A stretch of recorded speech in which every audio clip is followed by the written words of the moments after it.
to 15.7 trillion naira at the end of December 2018. Senior Democrats have responded by accusing him of committing a gross offense.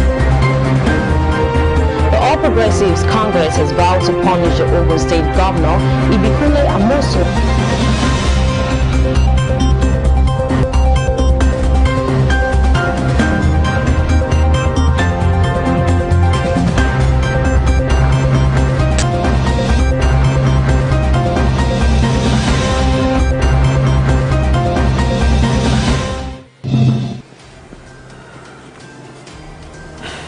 Federal government disregard for COVID-19 protocols in offices. Ethiopia's asked civilians to evacuate Tigray capital. Trump accepts transition to Biden must begin. Tariff implementation, Nigeria's power sector faces bleak future, says Jen Kos. Corruption, FIFA bans CAF boss are mad for 5 years. You're welcome to Celebration Television News Desk. I am Nicholas Akosile Walter. Please stay with us as we bring you details of our news after this very short break. Don't go anywhere.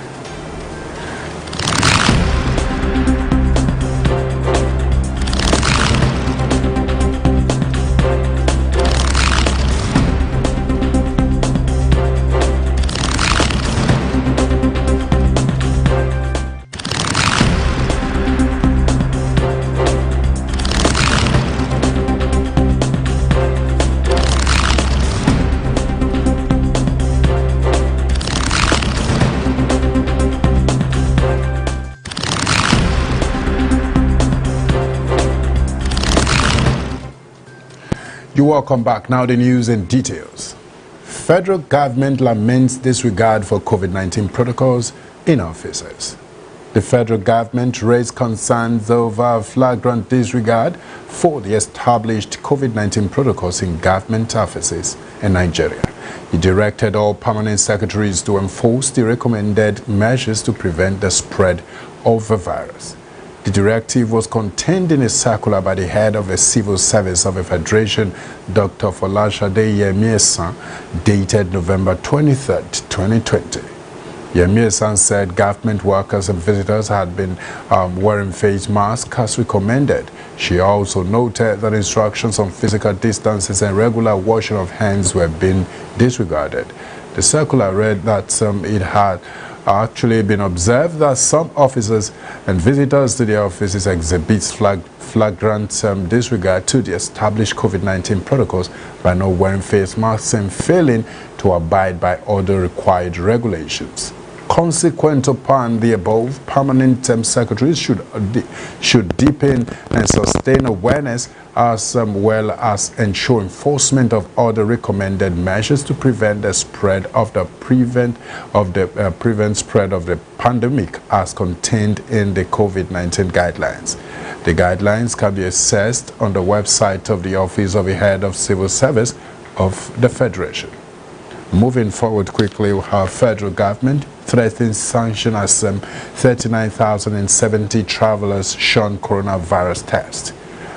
The Presidential Task Force on COVID-19 on Monday said no fewer than 39,070 passengers who arrived in the country did not pay for coronavirus test. Chairman of the PTF, Boss Mustafa, who indicated this at the PTF press conference in Abuja, also disclosed that some travelers presented fake documents on COVID-19 tests and other information. Pre- and post-arrival tests are two of the protocols for travelers using the country's airports, and the tests are paid for by travelers who cannot be tested unless they make the payments.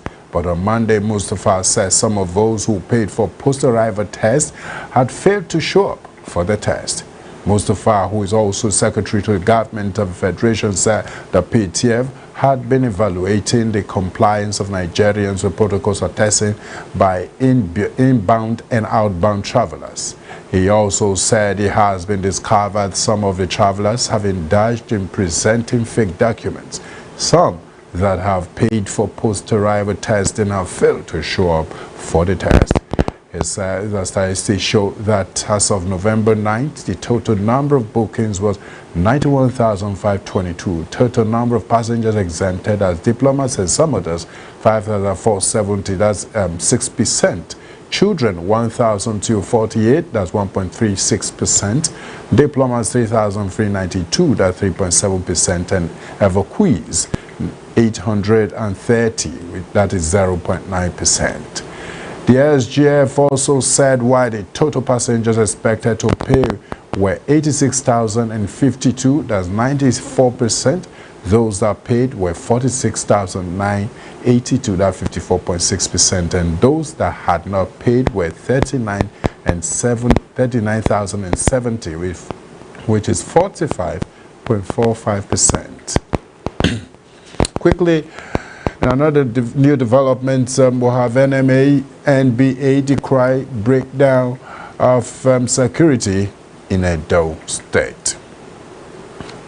The Edo State branch of the Nigerian Medical Association and the Benin branch of Nigeria Bar Association on Monday expressed worry over the deteriorating security situation in the state, calling on the state government and heads of security agencies to take steps to stem the tides. At a joint press conference in Benin, the two professional bodies also said the situation in the state had created the need for the creation of state police has been agitated in several parts of the country. The chairman Benin branch of NBA, Oiwo Pius, said the joint conference became necessary because the state was drifting into anarchy. Similarly, the chairman of the NMA, Dr. Omokwa Harrison, said they hereby call on the Chief Security Office of the state, the Governor of Edo State, Godwin Obaseki, to please save the people of Edo State by doing what is necessary to arrest the situation. Also, they commend and appreciate their efforts so far at curbing the menace, but a lot still needs to be done in this regard, as it appears these efforts have not yielded much results. In the same vein, they call on the President of the country, Muhammadu Buhari, and the Inspector General of Police, Muhammad Adamu, to actually immediately come to the rescue of Edo people and save them from the hands of these hoodlums who have continued to make them live in fear. And quickly, coming from around Africa, Ethiopia asks civilians to evacuate Tigray capital.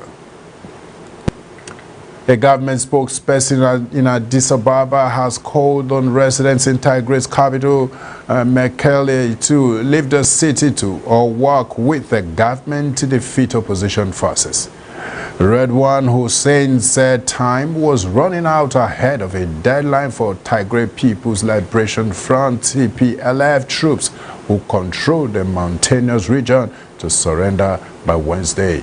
But the leader of the region, which has been fighting national forces for nearly 3 weeks, said his people would rather die than give up fighting. Ethiopia authorities insist total victory in the northern Tigray states is close. They say they want to avoid a fierce fight in Mekelle, home to 500,000 people. A communications blackout in the region has made it hard to verify either side's claim.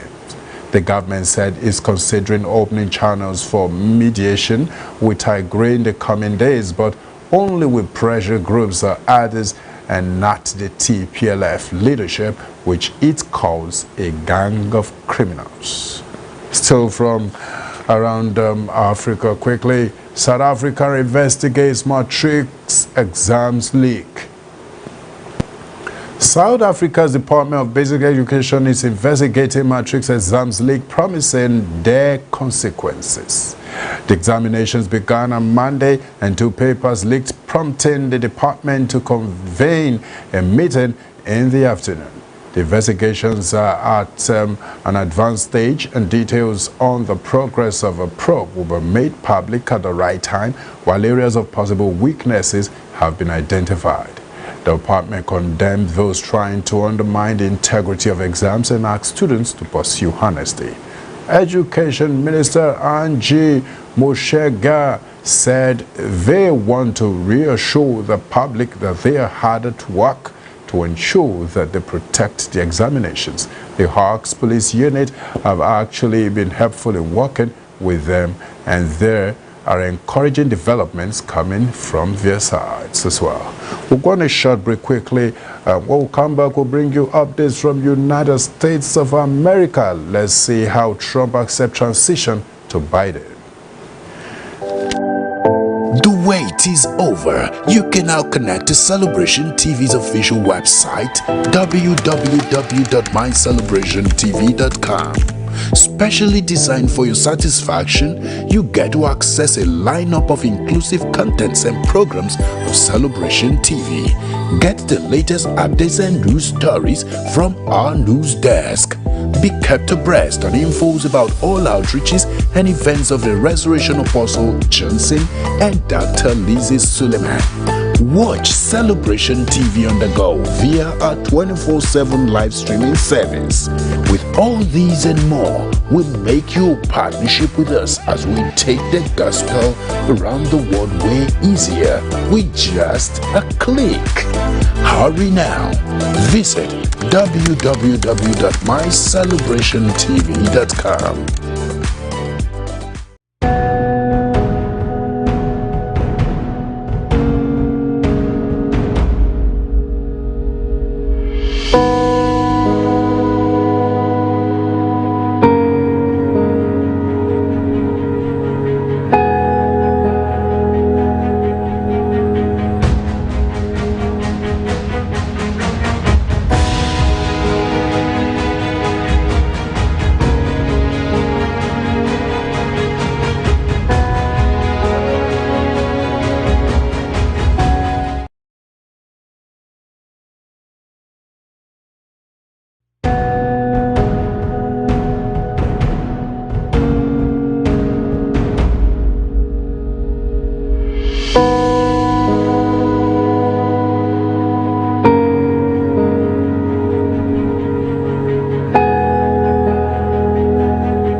What is your name? Are you just looking? Hey! This is pre-Amazing Grace. Join me tomorrow morning 6 a.m. Tuesday 3 p.m. for the move of the power of God. And with God, all things are possible.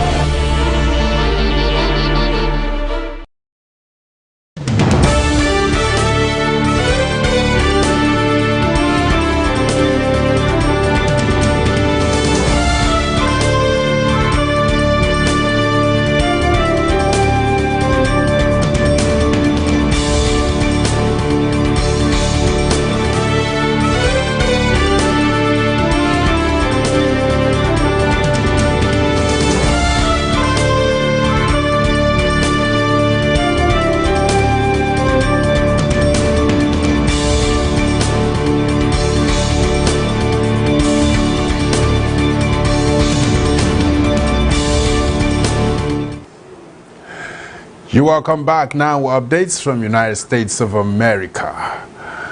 Trump accepts transition to Biden must begin. Donald Trump has accepted a former U.S. transition should begin for President-elect Joe Biden to take office. The president said the federal agency overseeing the handover must do what needs to be done, even as he vowed to keep contesting his election defeat. The General Services Administration said it was acknowledging Mr. Biden as the apparent winner. It came as Mr. Biden's victory in the state of Michigan was officially certified, a major blow to Mr. Trump. After the GSA announcement, the Pentagon said it will provide support to the Biden team in a professional, orderly, and efficient manner that is befitting of the public's expectations of the department and their commitment to national security. More updates from Asia. On COVID-19, world's top latex glove maker shuts factories. The world's largest maker of latex gloves will shut more than half of its factories after almost 2,500 employees tested positive for coronavirus. Malaysia's top glove will close down 28 plants in phases as it seeks to control the outbreak, authorities have said. The company has seen record profits this year as demand for personal protective equipment surged around the world, but shares in Top Glove fell by 0.5% on Tuesday after the announcement.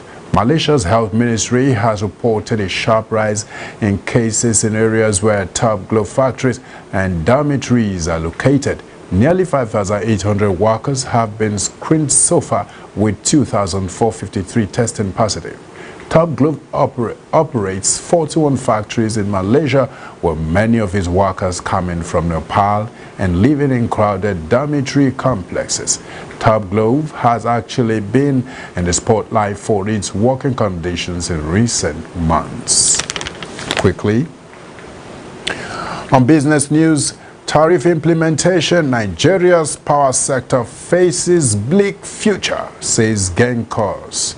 Power generating companies GENCOS has said that the constraints bewildering Nigeria's power sector are so vast that they may end up forcing it to comatose.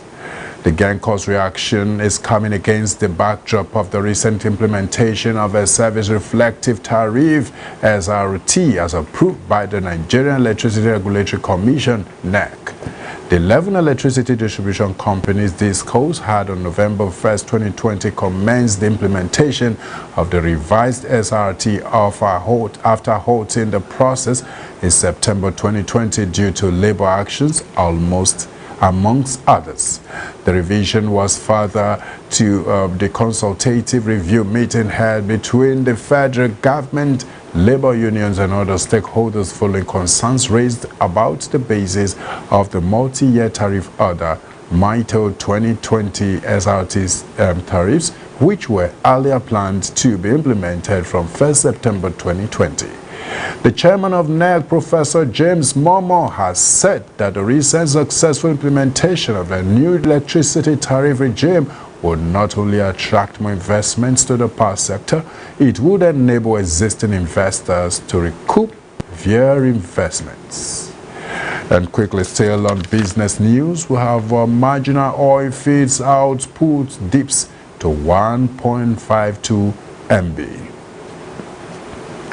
Marginal oil fields in Nigeria produced 1.52 million barrels of crude oil and condensates in August 2020, accounting for 2.97% of Nigeria's total oil and condensates productions of 51.147 million barrels in August 2020.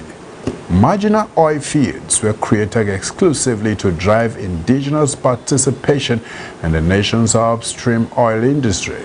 In its crude oil production reports for August 2020 released recently, the Nigerian National Petroleum Corporation (NNPC) stated that the 1.52 million barrels of crude oil produced in August was 14.61% lower than the 1.78 million barrels produced in the previous month, July 2020. The August percentage distribution was also a decline from 3.47% in July, while the total output in August represented a marginal drop of 0.21% below the July output. The development in marginal field output came in spite of efforts by the federal government to increase the contribution of indigenous oil farms to Nigeria's crude oil and gas production. The federal government, realizing the importance of a marginal fees program, especially in the area of shoring up Nigeria's crude oil output and boosting the country's revenue, had offered 57 marginal oil feeds for concession. The objective of the 2020 marginal feed bid round was to deepen the participation of indigenous companies in the upstream segments of the industry and provide opportunities for technical and financial partnership for investors. We'll go on a short break. We'll come back. We'll bring you sports news. Please don't go anywhere.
What is your name?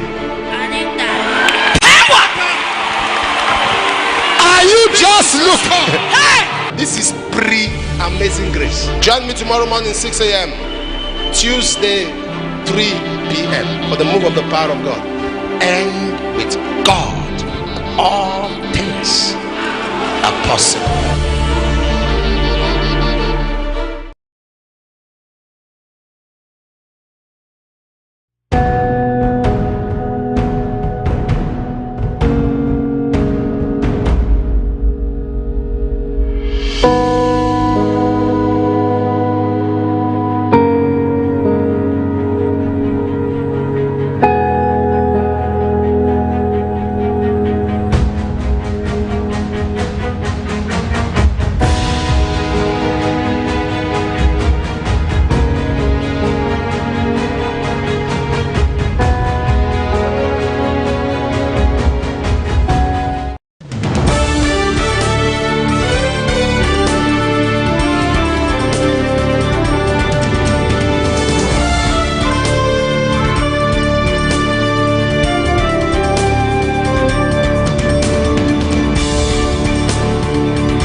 You're welcome. Sports news. Corruption. FIFA bans CAF boss Ahmad for 5 years.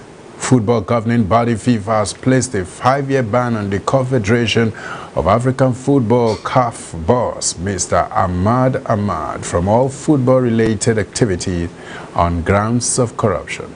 The ban would effectively jeopardize the re-election campaign by the Malagasy politician for a second term as CAF boss. The charges stated clearly that the adjudicatory chamber of the Independent Ethnic Committee found him guilty of having breached Act 15, duty of loyalty, Act 20, offering and accepting gifts or more benefits, and Act 25, abuse of position of the 2020 edition of the FIFA Code of Ethics, as well as Act 28, misappropriation of funds of the 2018 edition.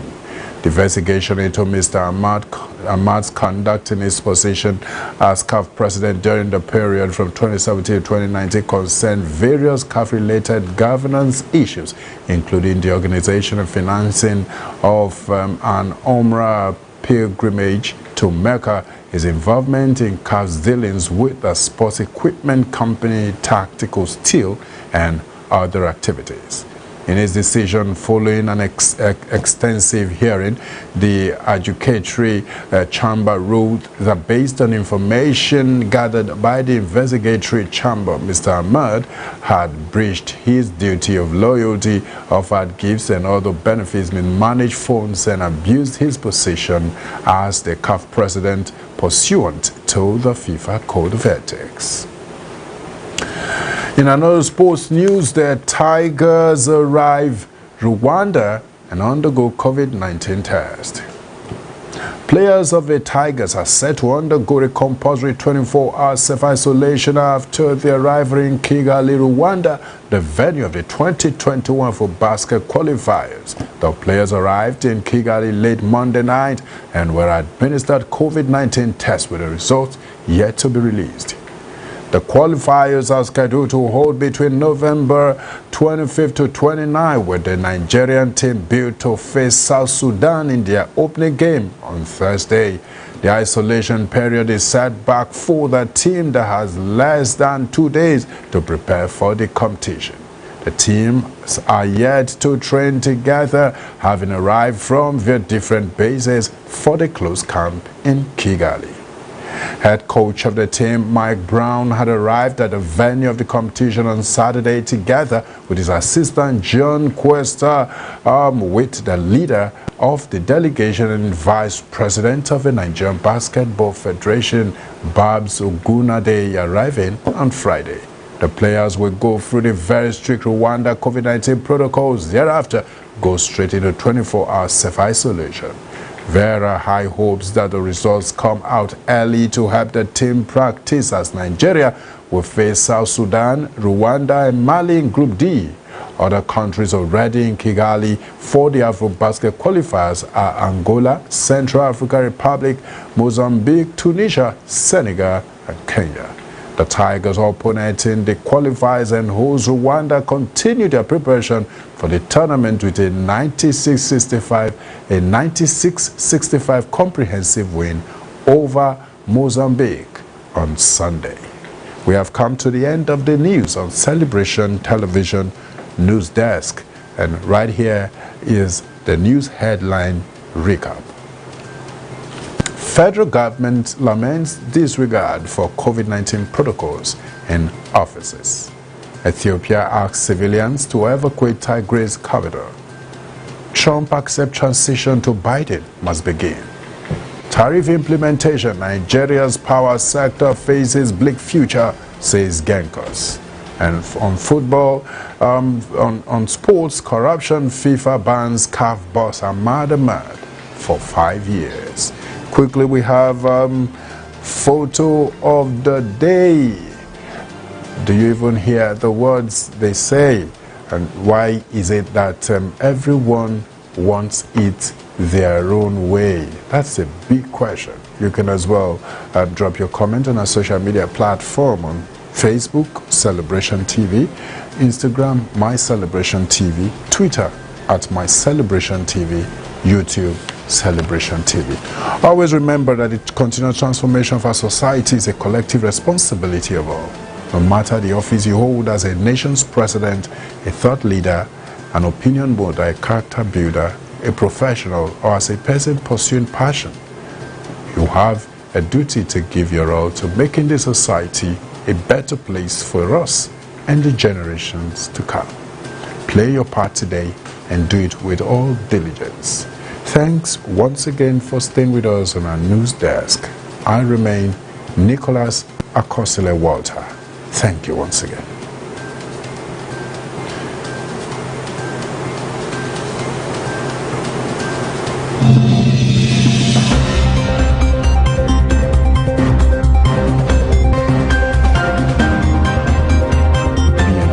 To 15.7 trillion naira at the end of December 2019. Senior Democrats have responded by accusing him of committing a gross offense. The All Progressives Congress has vowed to punish the Ogun State Governor, Ibikunle Amosun.